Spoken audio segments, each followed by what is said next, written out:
Hello friends, स्वागत है सभी का पूजा डागर जी के question for all exam channel पर। यहाँ पर हम 3 टॉपिक आज कवर करने वाले हैं। प्रमुख देशों की सरकारी दस्तावेज और कुछ चिन्ह तथा प्रतीक, और एक टॉपिक और है हमारा जो कि आकाशवाणी, दूरदर्शन और सिनेमा से रिलेटेड है। तीनों टॉपिक आज की क्लास में कवर करेंगे। बस 10 मिनट की क्लास रहेगी, तो जुड़े रहिए वीडियो में अंत तक। और वीडियो अच्छी लगे तो प्लीज़ वीडियो को लाइक कर दीजिएगा, शेयर कर दीजिएगा, कमेंट भी कर दीजिएगा। Question number 1, orange book. यहाँ पर प्रमुख देशों के सरकारी जो दस्तावेज होते हैं उनके बारे में बात करनी है। तो यहाँ पर ऑरेंज बुक की बात कर रहे हैं। ऑरेंज जो बुक होती है ये किस चीज़ को प्रेजेंट कर रही है? Yellow book, green book, blue book, white book. अलग अलग देशों की ये बुक हैं। ऑरेंज बुक है जो वह नीदरलैंड सरकार की रिपोर्ट या प्रकाशन को दर्शाती है, यानी नीदरलैंड, ठीक है। ऑरेंज बुक, ऑरेंज नीदरलैंड सरकार की रिपोर्ट का प्रकाशन। येलो बुक जो है यह आएगी फ्रांसीसी सरकार की रिपोर्ट या प्रकाशन। येलो बुक है फ्रांसीसी सरकार की रिपोर्ट या प्रकाशन। और ग्रीन बुक है ग्रीन इटली ईरान की सरकारी रिपोर्ट और प्रकाशन को यह दर्शाती है। और ब्लू है ब्रिटिश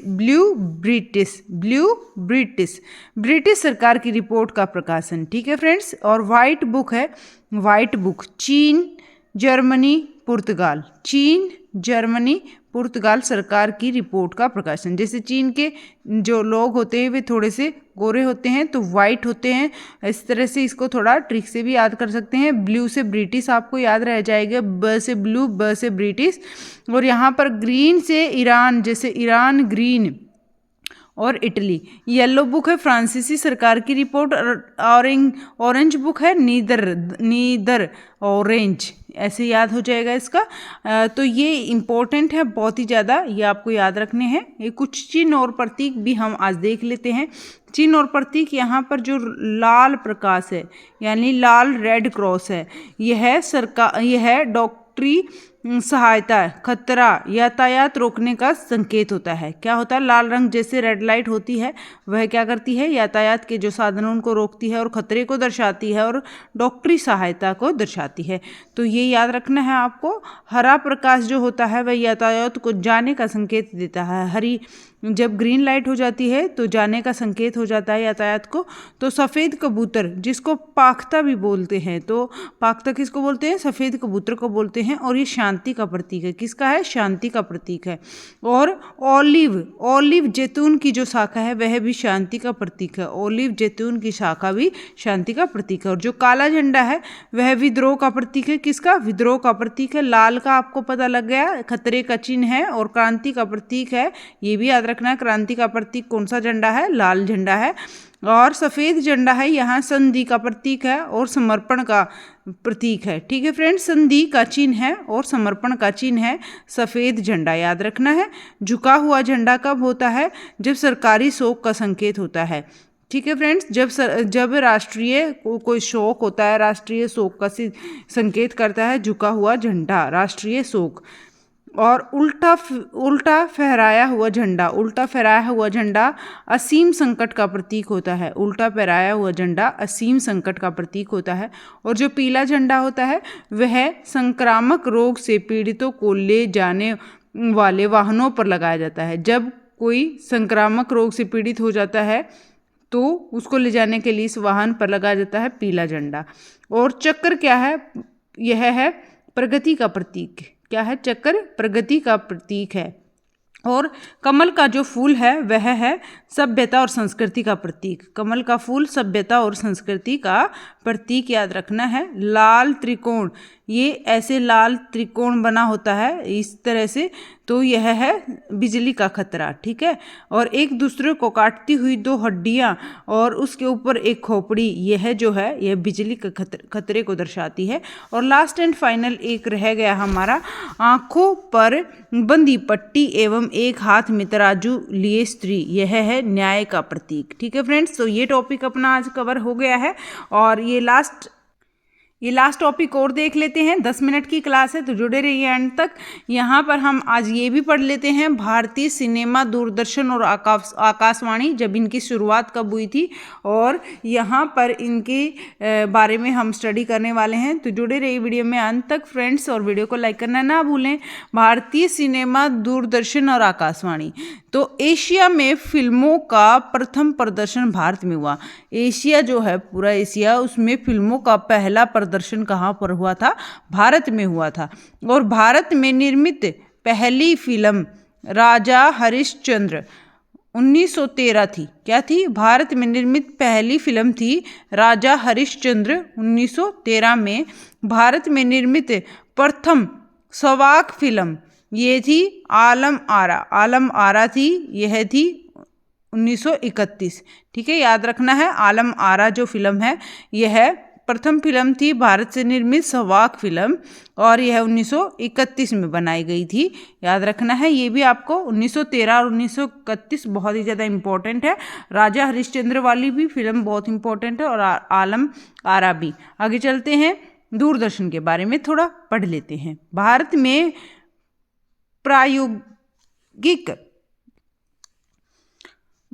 स्तर पर टेलीविजन की शुरुआत कब हुई थी? कब हुई थी याद रखना है। भारत में प्रायोगिक, प्रयोग के मतलब जब हम प्रयोग में लाने लगे थे, तो प्रायोगिक स्तर पर टेलीविजन की जो शुरुआत हुई थी वो सितंबर 1959 में हुई थी। 1959 में, सितंबर 1959 में हुई थी पहली बार प्रायोगिक स्तर पर टेलीविजन की शुरुआत। जब एक प्रायोगिक परियोजना के रूप में दिल्ली में टीवी केंद्र खोला गया। क्या किया गया? दिल्ली में एक टीवी केंद्र खोला गया था। ठीक है, टीवी सेंटर खोला गया था प्रायोगिक परियोजना के रूप में।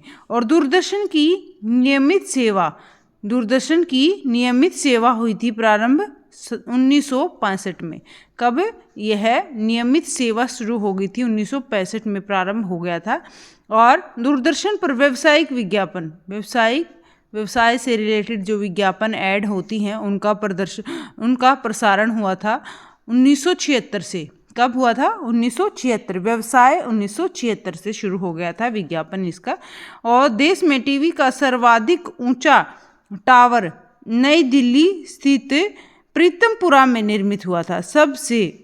देश में टीवी का सर्वाधिक ऊंचा टावर, सबसे ऊंचा टावर नई दिल्ली में स्थित प्रीतमपुरा में निर्मित हुआ था। और आकाशवाणी के बारे में भी बात कर लेते हैं। ये आपको अच्छे से क्लियर हो गया होगा कब पहली फिल्म कब बनी थी और कौन सी फिल्म थी, और दूरदर्शन का जो प्रारंभ हुआ था कब हुआ था, और उसमें व्यावसायिक विज्ञापन कब से आए थे, और नियमित रूप से इसकी सेवा कब से शुरू हो गई थी।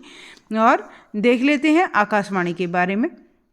भारत में मुंबई और कलकत्ता के 2 निजी ट्रांसमीटरों की सहायता से रेडियो प्रसारण 1927 में आरंभ हुआ।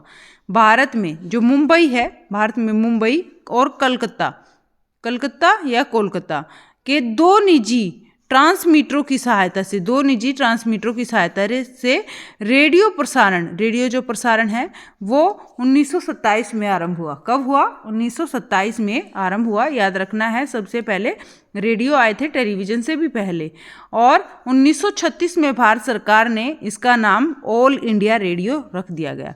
1936 में भारत सरकार ने इसका नाम ऑल इंडिया रेडियो रखा। क्या रखा? ऑल इंडिया रेडियो, पूरे इंडिया में ऑल इंडिया रेडियो। और 1957 के बाद से इसे आकाशवाणी के नाम से जानने लगा।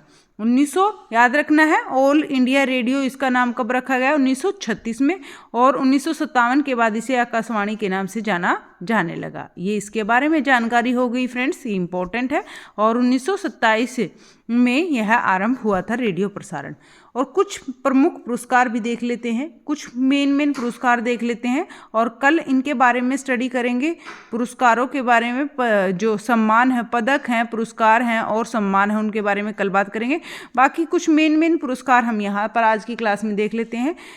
दादा साहब फाल्के पुरस्कार जो है यह है 1970। कब? 1970 में सूचना और प्रसारण मंत्रालय ने इस पुरस्कार की स्थापना भारतीय सिनेमा उद्योग के महा के रूप में संबोधित प्रसिद्ध फिल्म निर्माता निर्देशक दादा साहब फाल्के की स्मृति में की थी और इसकी राशि 10 लाख रुपए है। कितनी है? 10 लाख रुपए।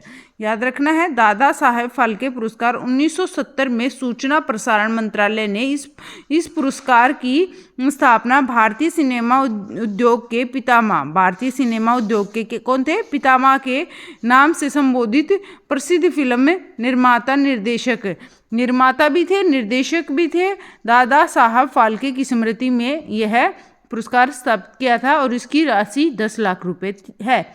राष्ट्रीय फिल्म पुरस्कार, यह पुरस्कार सूचना और प्रसारण मंत्रालय द्वारा किसके द्वारा दिया जाता है पुरस्कार? सूचना और प्रसारण मंत्रालय द्वारा 1954 में स्थापित किया गया। और फिल्म फेयर पुरस्कार भी देख लेते हैं 1952 में। याद रखना है, यहाँ पर राष्ट्रीय फिल्म पुरस्कार 1954 में और फिल्म फेयर पुरस्कार 1952 में और दादा साहेब फाल्के पुरस्कार 1970 में।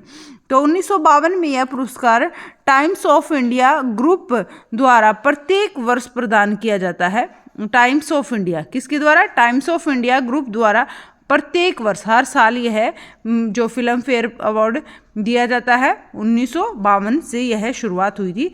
और गत एक वर्ष में प्रदर्शित भारतीय फिल्मों की प्राय प्रत्येक विधा में उत्कृष्ट योगदान हेतु यह पुरस्कार प्रदान किया गया। उत्कृष्ट मतलब सबसे बढ़िया जो योगदान दिया गया है फिल्मों के अंदर, उसमें यह पुरस्कार दिया जाता है, फिल्म फेयर अवार्ड। ठीक है फ्रेंड्स, पुरस्कार। Thank you so much video में अंत तक जुड़े रहने के लिए। आई होप ये आपको सूचना बहुत अच्छी लगी होगी। ये क्वेश्चंस बहुत ही ज़्यादा इंपॉर्टेंट है, जो कभी भी चेंज नहीं होंगे, हमेशा ऐसे ही क्वेश्चन रहेंगे, क्योंकि जहाँ से शुरुआत होती है वो हिस्ट्री होती है, वो कभी चेंज नहीं होती है। और यहाँ पर थोड़ा दूरदर्शन के रंगीन जो दूरदर्शन प्रसारण हुआ था ये भी देख लेते हैं एक बार। प्रमुख महत्वपूर्ण तथ्य, दूरदर्शन पर रंगीन जो प्रसारण हुआ था 15 अगस्त 1982 से आरंभ हुआ था। याद रखना है, जो टीवी आए थे कलरफुल हो गया था, रंगीन हो गया था टीवी। दूरदर्शन के सारे जो प्रसारण है ब्लैक एंड वाइट था सबसे पहले दूरदर्शन के प्रसारण, फिर रंगीन हो गए, तो 15 अगस्त 1982 से यह आरंभ हुआ था।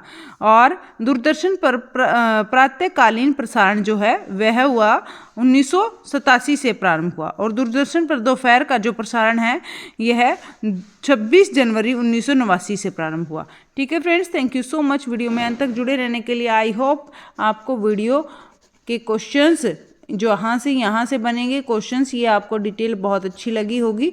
आई होप सो। आप कमेंट बॉक्स में ज़रूर से ज़रूर बताइएगा। Bye bye, take care, keep smile. फिर मिलते हैं शाम को 8 बजे। प्लीज़ टाइम से आप आ जाइएगा। Bye bye.